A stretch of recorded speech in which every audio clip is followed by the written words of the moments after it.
they were a blessing to President Moi because they were now courageous, brave to say Kanu juu. Jirongo, in terms of leadership, in terms of making snap decisions, that was the guy.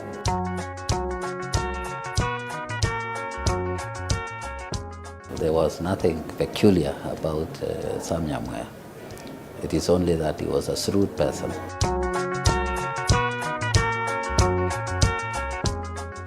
Ruto was a very straight person, very background person, until maybe towards the end of YK that he started coming up.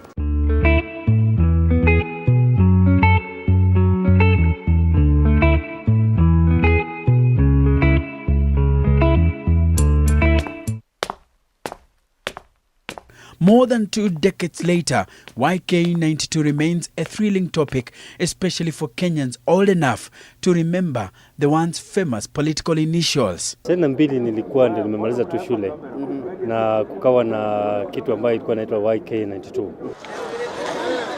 Ni kundi ambalo lilikuja kumaliza uchumi wa Kenya. Nakumbuka wakati huo uchumi wa Kenya ulikuja ukaanguka. Because pesa zilikuwa zinatengenezwa kiholela. Hiyo ndio wakati tulikuwa na Jirongo. Ile note inaitwa 500 ambayo Jirongo alikuwa anaenda anatengeneza, anakuja anagawa pesa. Vijana wanaenda huko scrambling for money. But hiyo scrambling for money walitumia kama ati sasa vijana tuko na sisi, sasa kura tumepata mingi. It was also a rigging strategy. Ni campaign ambayo ilitumika ilitumia vijana kwa njia mbaya. So it is a study case that people should pay attention to, but not to replicate. 1992 was a consequential year for Kenya. An economy in turmoil, runaway corruption, and a poisoned political climate characterized by assassinations and regular public protests. A resurgent opposition bolstered by brave clergymen and a militant civil society had just managed to push for the reintroduction of multi-party democracy.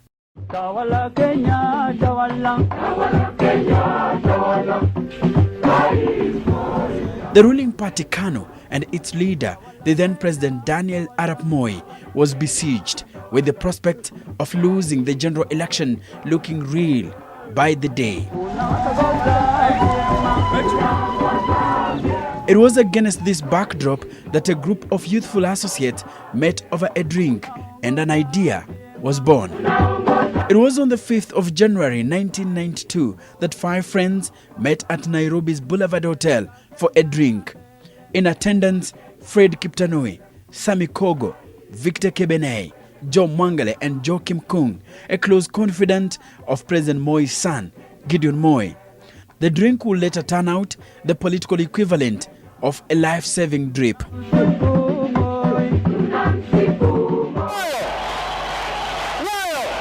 On December 3rd, 1991, a month to this meeting, President Moi had transformed the political scene by consenting to a repeal of Section 2A of the Constitution, opening the space for creation of alternative political parties. Kitu mimi nauliza nyinyi leo, ili tuone hawa walio katika siasa, wale walio watumishi wa serikali, sisi tuseme kwamba tufungue, tuondoe ile section ya katiba ya Kenya ya 2A.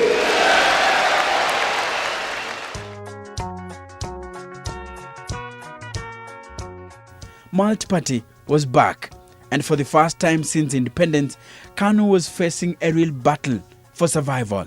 His was also only just one vote. He needed all the votes, which now were open to taking by other parties. So now the remaining party, which was still in power, had to pull itself together and brave for the coming competition. Siasa ni mashindano. Kwa hivyo ilikuwa mashindano kiasi kukubalia iingie. The first opposition party, the Forum for Restoration of Democracy, FORD, was riding high on the wave of change. President Moi's trusted friends started to forsake him. One by one, they left.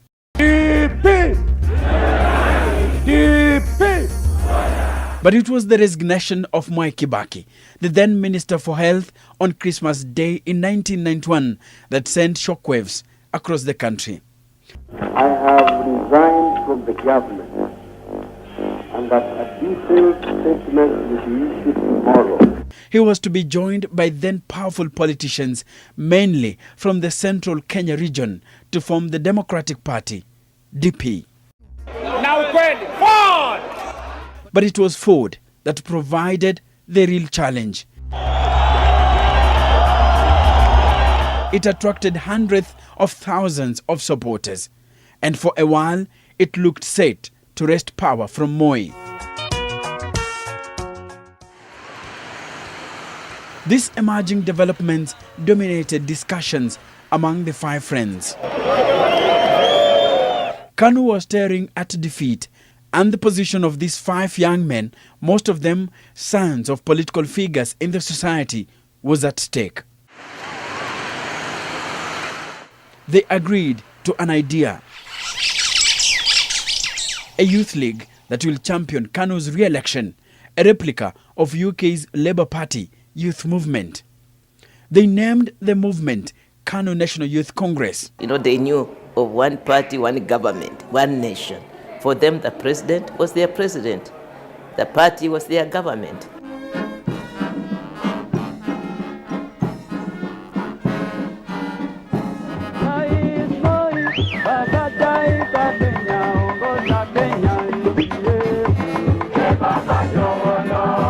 That afternoon, 32-year-old Cyrus Jirongo, who was a mutual friend, was proposed to lead the new movement. The lobby group I led in 92 was just 23 young men, business people. One thing is, for you to qualify, you must have your own money. It was not a begging team. There are people who are in business. We were not a huge team as people would want to imagine. We were only 23 of us. Kanu was in problems and the opposition was getting stronger. And, they needed an organization of young people like us to make sure that we help the party. Word about the new outfit spread quickly, and in the meeting that followed, sons of top political leaders were in attendance. They included President Moi's children, Gideon, Jonathan and June, as well as Kiprono Kitoni, their cousin and son of then Maendeleo ya Wanawake chairlady, Zipporah Kitoni. It was at this meeting that YK92 was born. As young people and persons from families that were in Kanu, what we used to call traditionally Kanu communities, said, no, we can't let Mzee be embarrassed like this. I joined YK92 by virtue of I was the personal assistant to P-Ward. And when we heard that there was meetings here and there, then I requested that maybe I can join them. And that is when I approached Jirongo, and he told me, come and they put for me a position. At the time, I was teaching. I was a lecturer in Utalii College. And I was given a call by a friend who was at the secretariat. He told me, Patrick, it is important that you come, we meet, and there is a movement that we are coming up with. So I went to the office at KICC, and I found a guy called Olympia Luceno, who works in Sudan, in Dubai currently. And there was another young man called William Ruto, who happens to be our deputy president today. They welcomed me, and they told me they are aware that I was a lecturer in Utalii, and they told me they had set up structures to group support. So I was identified as someone who could be in that team to consolidate support from tertiary institutions. At this time, the fabric that held the opposition together had started to tear. Na hiyo ndio chitaka letu. Apart from DP eating into the opposition bloc, Ford, the once indomitable party that shook the nation, split into two. Ford Kenya, led by Jaramogi Oginga Odinga, and Ford Asili, led by Kenneth Matiba.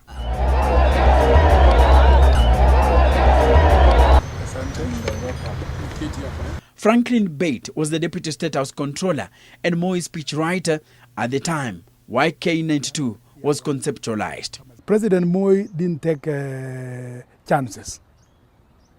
So he led his think tanks into a state of thinking, serious analyzing of situation, assessing situations. And immediately he asked, where are the young people? Then they became so handy. The Honorable Jirongo and his team came by. And they were told what was the wish of the president, and the president himself is the one who was telling them. They went back. And they came back with a modus operandi. And the modus operandi yielded YK92. I would loosely say we also had a kitchen cabinet. Even amongst the national officials, there are some members who are more national in terms of access than the others, yet they were on the same team. But I'll give credit to His Excellency's children. There was particularly the girl June. June was a main person with our team. Of course, there was Jonathan in the background.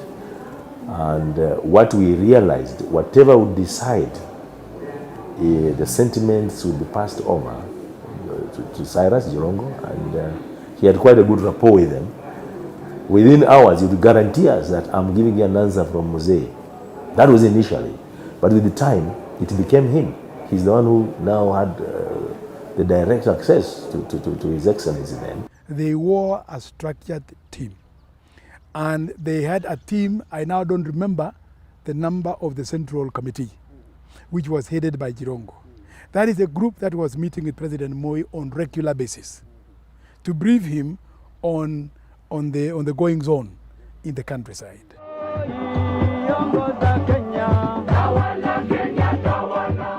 In that structured manner, the key man was Cyrus Jirongo. That was the key man.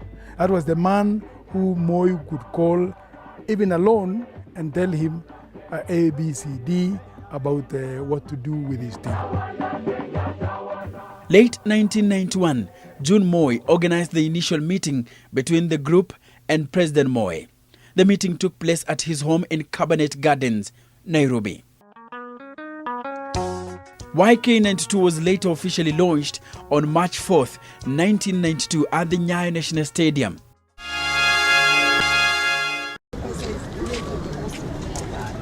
This movement introduced new dynamics to the 1992 election campaigns by mobilizing the youth vote.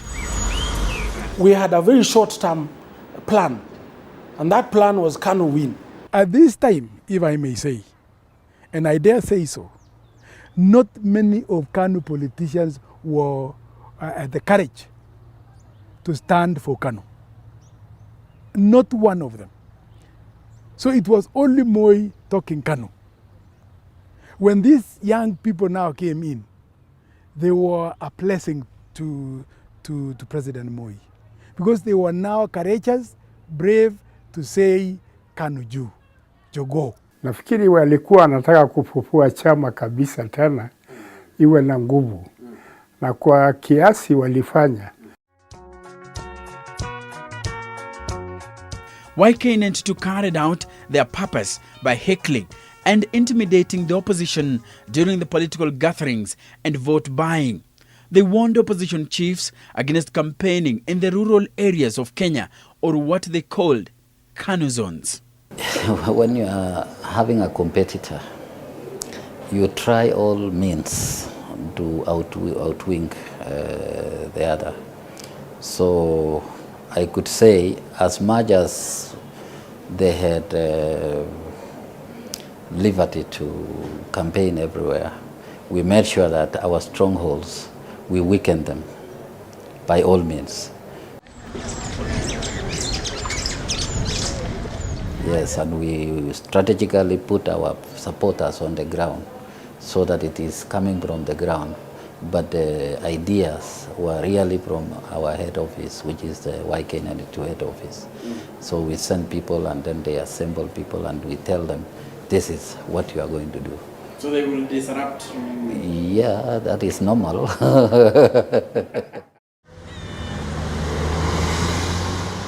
They were working for a boss. And that boss belonged to a party known as Kanu. And they were bought into the idea of Kanu retaining power.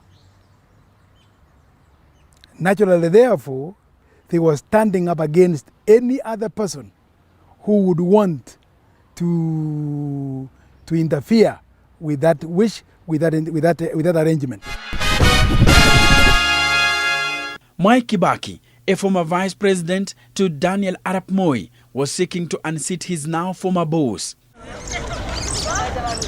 But when the DP leader ventured into Kanu's heartlands, he encountered organized harassment. An important rally in Kapsabet, scheduled for September 3rd, was cancelled at short notice by the district commissioner. Early September, after a successful tour of Uasin Gishu, Kibaki had been stopped from entering Moi's Bridge by pro-Kanu youth armed with machetes and arrows. But the most serious incident occurred on Sunday 13th September. The DP leader was ambushed at Sotik in Kericho district, where he had stopped to greet local residents. A crowd of youth had attacked, overturning one car and smashing two others, forcing Kibaki's security men to form a ring around the former VP with stones raining down on the vehicles. The invective flowed fast and furious when Kibaki encountered a mob in Limuru. He had come to welcome the recruitment of the immediate former MP.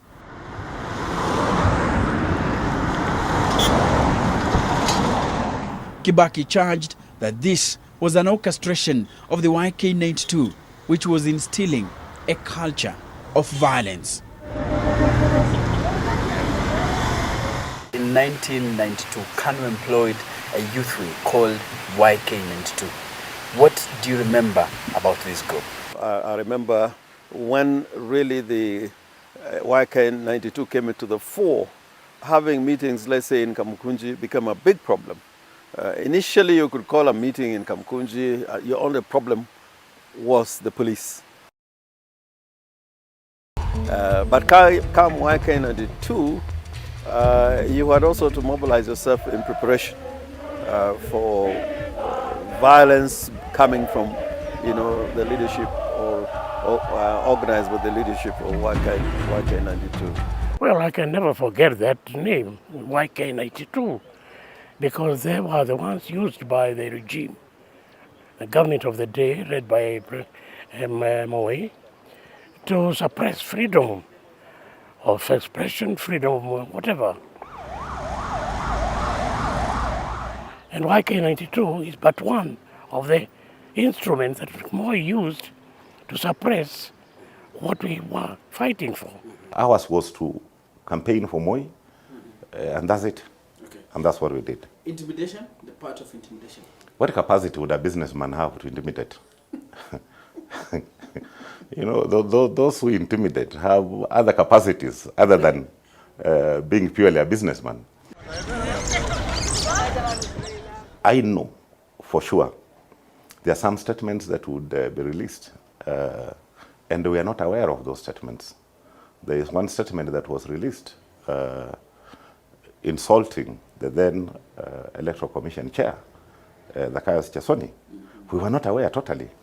And when you looked at the facts, because that is it had been faxed to the media stations, it had no address. When we pushed harder, it came out that the statement had been issued by the then Deputy Control of State House, Franklin Bett. So there are many people who acted, did their own mischievous things, and used the name Youth for Kanu 92 as a cover.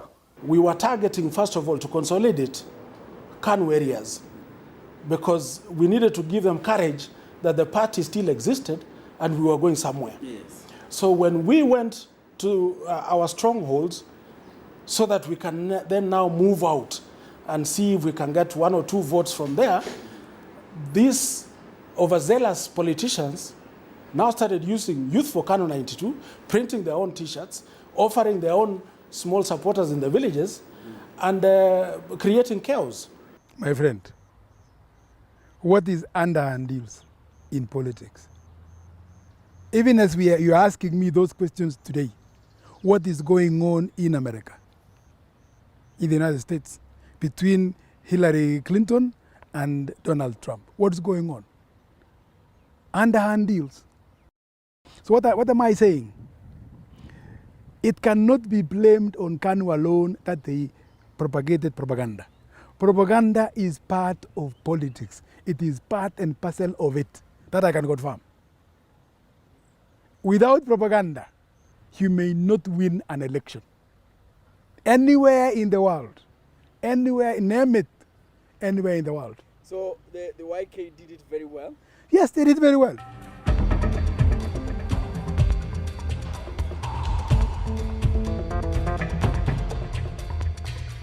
And propaganda was played hard.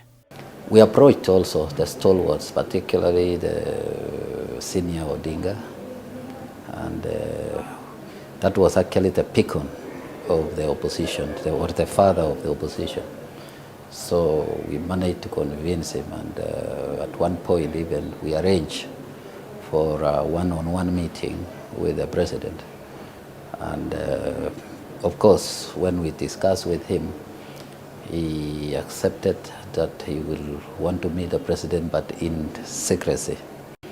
So we arranged when the president was in Eldoret. Then we were supposed to we hired an helicopter from Wilson Airport. So while we were arranging now to airlift him, I think the word leaked.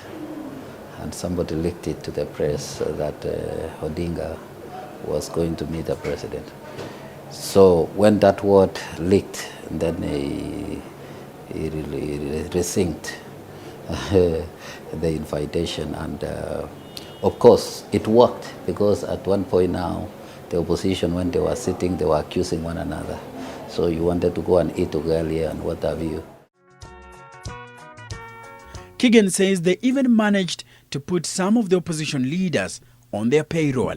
The only person we didn't manage to get was Raila Odinga. But the rest of the people, Shukugu, Wamalwa, and quite a number of others who are not very senior, to be part of our agents inside there, because we were handling and we were supporting them. And in fact, even Wamalwa, we were paying his house. And we moved him to a very good place, and we told him to be settled so that now when he's talking, he's fitting us in the evening, whatever it is going on.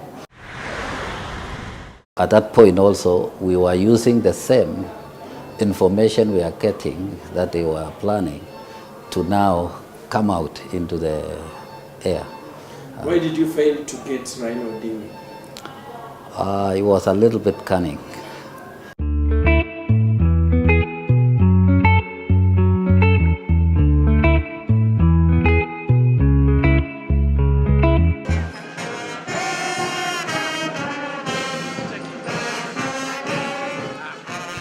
More than 20 years after the 1992 elections, the story of YK92 is still material, as one of its members, William Samoei Arap Ruto, is Kenya's deputy president. Having campaigned and won the presidency alongside President Uhuru Kenyatta on a Jubilee coalition ticket in 2013. Today, the DP and Jirongo are political foes and have been engaged in a political spat occasioned by the assassination of businessman Jacob Juma.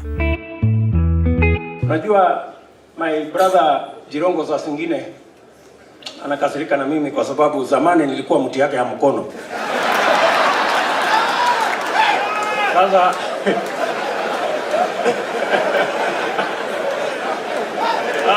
anakasirika na mimi sasa, anaona huyu ambaye alikuwa mtu yangu ya mkono alipitia wapi hapa mpaka aka.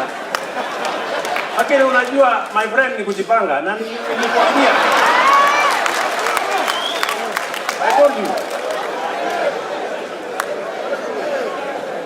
Mimi sikatai, nilikuwa mtu yako ya mkono, lakini sasa unanikasirikia ya nini? Na sasa hii ni maneno ya Mungu. Would you be jealous for William Ruto, you yourself? Would you want to go to Hague, go through the problems he's gone through? My thinking about leadership is totally different. His thinking is totally different. And leadership is about honor. You work hard to get honor. Aged 25, Ruto was fresh from the university when he was drafted into the YK team. When Ruto was just a young man I think he had not even finished the university. And I think along the way he cleared within the year. So he went to Kanu office where Julia was, and he managed to stick around there. And then all of a sudden, he was now, once in a while, he was joining the meetings of Kanu, youth for Kanu, and so on. But he was just somebody. Yeah, he had no job, he had nothing. He was just a student who was looking for a job. They were the University of Nairobi sub-branch. You know, at that time we had universities sub-branches. And they were brought to Kanu headquarters by the Vice Chancellor, Professor Mbithi, at that time. And we had a very good working relationship with university sub-branches. And he was part of that sub-branch. And he came to our office to also do what you say today, internship. And a very good organizer. He was in the secretariat. He did most of the paperwork. Most of the YK people preferred to be out there in the field. Before we established his eloquence in addressing national rallies or any rally outside, he was a very focused office person. In the initial stages, because we are running out of time, we split. We had so many rallies to address at any one time in the whole country. I remember there was a group that went to Eldama Ravine. And that group was given His Excellency the Deputy President as a principal speaker. And some people were even skeptical about whether he could manage it. He was a very quiet, polished, soft man. But when he got the microphone in Ravine, we were all surprised about his prowess, his oratory skills, and his capacity to captivate the crowds, both in his local language and also in Kiswahili. You rarely find people from his region who talk in that kind of Kiswahili. He has a mastery of that. And then his English was perfect, thanks to his academic background and exposure. We realized this man must always be in the rallies, and particularly when you're in that territory where the local dialect was key. The group is alleged to have played role of a conduit by the Moi regime to siphon public money. Kanu devised multiple strategies to win the election. One was to print money to buy voters. Issues of corruption and issues of governance, they were very much part of the political discussion at that time. And we were trying to mobilize the country around those issues and to ensure that the imperial rule under the Kanu as a national party and the only party at the time was brought to an end. And then comes YK92, and the thing that they were selling was money. They had loads of cash, mobilized young people on the basis of what they were offering at any one meeting, or trying to buy, leaders, sometimes not even youth leaders, but even other people in the leadership. But the currency was not ideas. It was just trading on cash. Okay. And I think it has had an impact in our politics. And money becomes such an important factor in modern day Kenya politics. It's believed businessman Kamlesh Patni donated over 11.2 billion shillings through his company, Goldenback International. The other source of funding was the National Social Security Fund, NSSF. The NSSF will use money invested by workers to buy property at inflated prices, especially those previously owned by politicians. Unajua ukiwa na pesa hutaki kusema ati ulipewa na fulani au nini. Sijui sana. Lakini ilitoka humu nchi ya Kenya. Kenya ni za hapa, pesa hizo ni za hapa.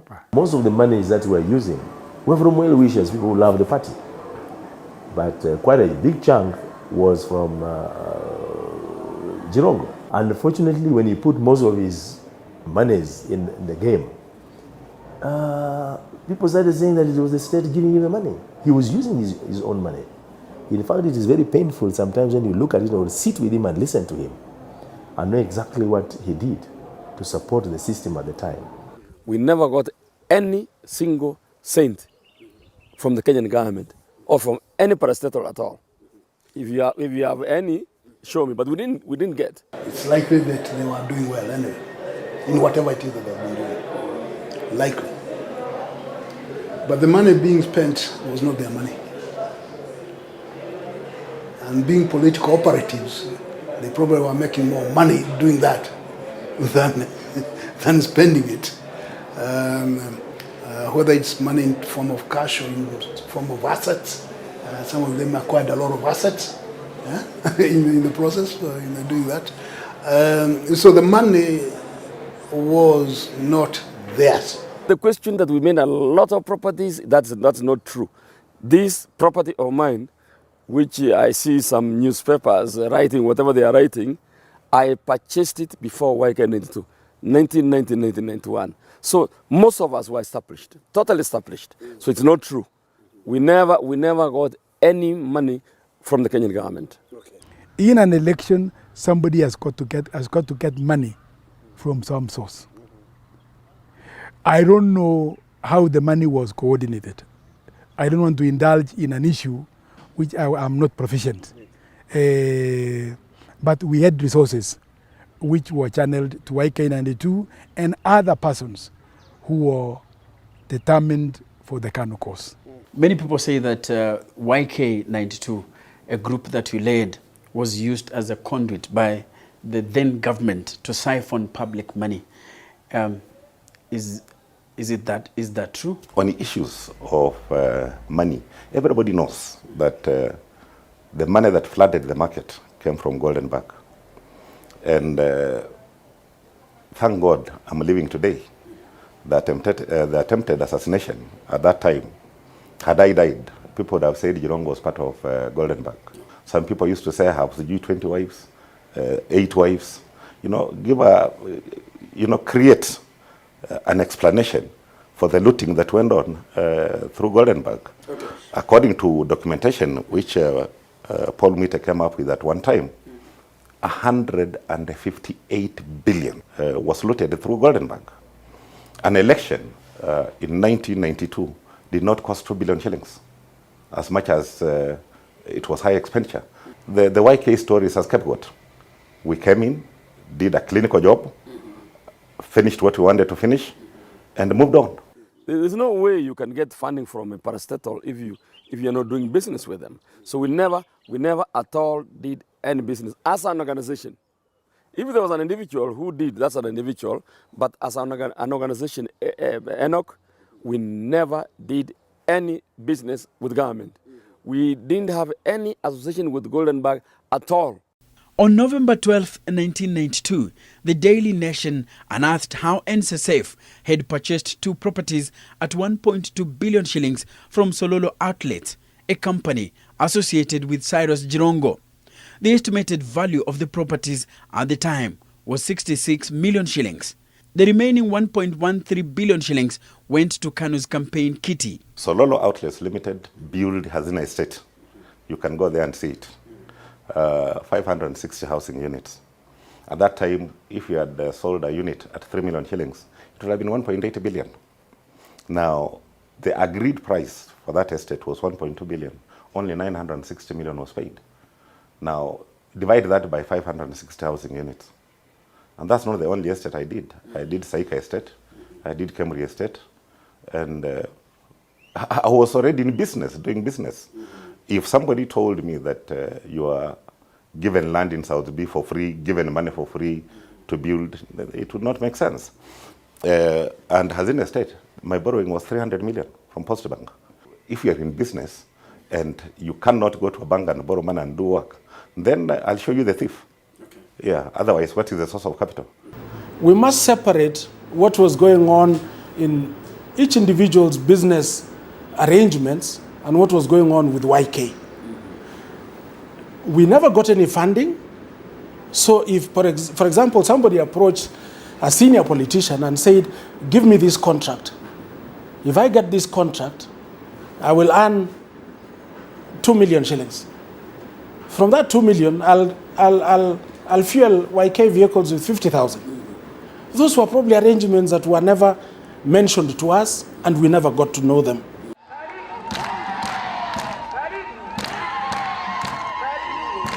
As the country geared towards the 1992 elections, YK92 was on its deathbed as a result of an onslaught against it by Kanu's old guard.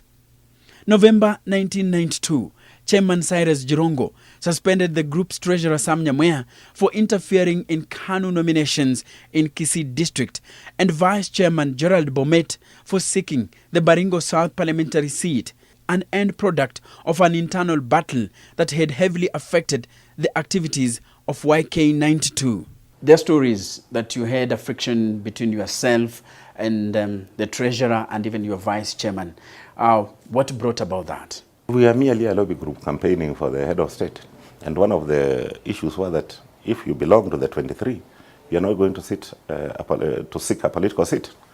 And I think one of us decided he wants to seek a political seat, and we had to release him and ensure that he's not part of us. The only person who remained part of us, and actually we went and asked for permission for him to stand, was Leshore. But ours was to campaign for Moi, and that's it. There was never an agreement that nobody should vie. What we said was that we were not going to have politicians involved with the affairs of Youth for Kanu 92, so that we cannot tarnish our image or be less neutral than we desired to be. I was amongst the people who stood. In my opinion, 1 month, 2 months before the elections, we believed Kanu was doing well. So our short-term agenda had been met. You see, Jirongo was very passionate to the election, and he was determined to deliver the seat. Now, and there was no way Saitoti, Biward, and Kamotos and so on to convince Jirongo otherwise. So the only way was Saitoti used Nyamweya to get information and also try to wreck or create confusion within YK. And I think he succeeded. Senior politicians in Kanu who had not abandoned ship felt threatened because we came in like a storm and took their positions of influence and decision making, particularly in regard to campaigns. So they decided quietly to start backing factions within the YK team. But the problem is, much as they were murmuring, much as they were complaining, they were doing nothing to advance the cause of Kanu to win the elections. As far as I'm concerned, I encouraged the YK92 because they were doing what I wanted as the coordinator in the national office. Mwanasiasa lazima awe chonjo kila mara. Kwa hivyo kila mtu, hata mimi, hata wao, walitafuta mbinu za kukinga na kushikilia viti vyao viwe imara na virudi tena. There was this accusation that Cyrus said that the Honorable Saitoti at the time and a group of other people in the Kanu received monies to have toxic waste dumped somewhere in the northeastern province. And that didn't go down well. Nobody came to authenticate it, but we could say that was politics. But the fact that he was with Nyamweya, and we knew he was his protege, and the fact that it's Cyrus who said it, that war escalated. That war ran out of control. It was no longer their wars. The wars now became super wars. Lakini Saitoti alikuwa karibu peke yake. Mimi wengine kama mimi na nilikuwa karibu, maana natoka katika area yake Masaini, lakini sikumuunga mkono kwa hiyo. Even though Moi rescinded Jirongo's call, a seed of disunity had already been sown. Two factions later emerged, one led by Jirongo and the other by Nyamweya. But the group held on long enough to assist Kanu and Moi win the first multi-party elections against a divided opposition. Now it is up to the government to see how the country runs. I give credit to YK92. No matter how they did it, no matter the stories said about them, I give them credit because it was won by Kanu. I have heard people say the election was stolen. Well, I was in charge of the national office. I don't remember, and I did not do any plan. I did not engage myself in any arrangement to steal by force, by paying people to steal election. I did not do that. And after clinching power again, President Moi disbanded the group. You cannot allow two bulls in the same boma, in the same compound. This YK92 had established a line of authority, and that line was heading towards the youth mainly. Now, that would be a challenge in terms of administration, because they would be voicing very strongly their views through that particular figurehead. And we were seeing that as kind of very disruptive in terms of fixing up the economy or managing the economy. So that was the main reason.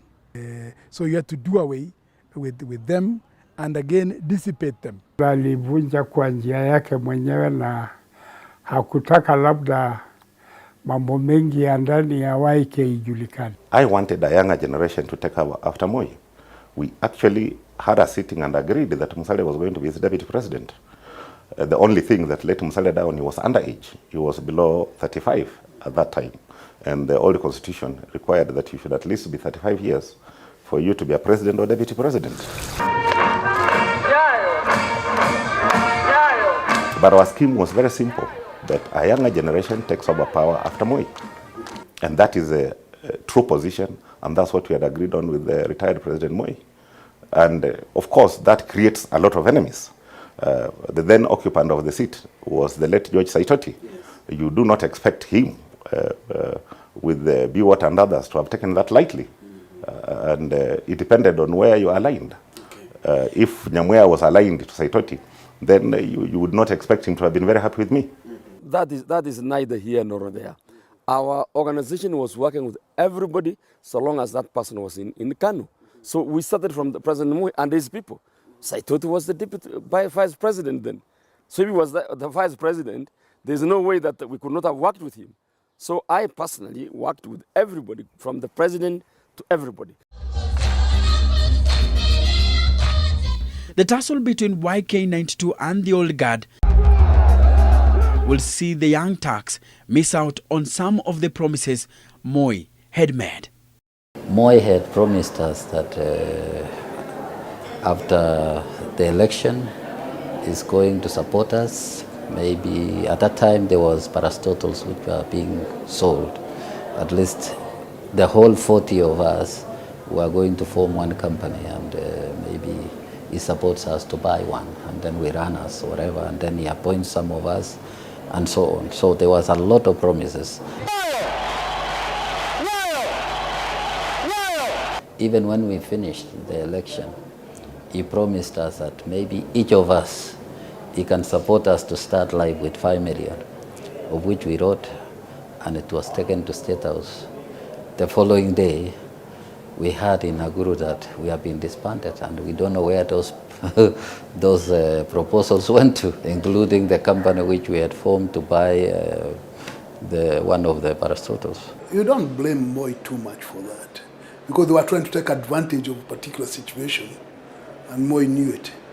Moi is a man who had a habit, when he's finished with you, he would use some unflattering language to dismiss you.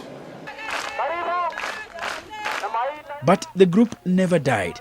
It resurfaced in the periphery after Moi declared that he would be honoring the second-term cap and would retire in the 2002 elections. Wakati wa kustaafu kwangu umefika baada ya uchaguzi huu. Karibu baba. Hapa kwako. Karibu gari. The so-called Young Turks became more proactive after Moi maintained he was passing the baton to a younger generation. Cyrus Jirongo and William Ruto had made strides into Kanu's inner circle. We have no history of being losers. We shall deliver. Na tunaangalia yeye uso yake, tunaangalia macho yake vizuri sana. Tunataka atumie sign yoyote kuonyesha ni direction gani, and will be in full combat gear. Elders katika bunge, kila mmoja wao akiwa mwanasiasa anasema mimi niko na vijana. And when Moi chose Uhuru Kenyatta, they were determined to deliver the seat despite the backlash Kanu received after Moi had picked the son of Jomo as Kanu's flag bearer for the 2002 presidential polls. Kanu would badly lose to a united opposition under the leadership of Emilio Mwai Kibaki. Now, when Moi again saw the return of 91-92 during the repeal of the Section 2A, now coming back to haunt the young man who is now Uhuru. Now he called some of us to State House Nakuru, and he discussed with us how can we regroup as former YK and try to help Uhuru Kenyatta. So I called the first meeting, everybody came. When I sold the idea, it was a tough moment for me to really relay that message, because people were bitter about what had happened in 92. So people felt that we could not, unless Mzee Moi asked for forgiveness. Moi was very annoyed and said, go ahead and do whatever, form any whatever, forget about the former YK 92. So I came back and I called another meeting. I conveyed the message that we form whether there is the former YK or not. And we called upon the former YK 92 branches to turn themselves into a KAG, Kanu Action Group team.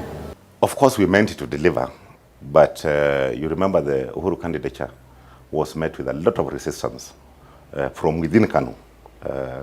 Now, if you're in a house that is divided, a house that is fighting, it doesn't matter how well you calculate, how well you want to execute the program that you have, it will not stand. And essentially, Uhuru didn't make it, basically because there was serious internal conflict within Kanu.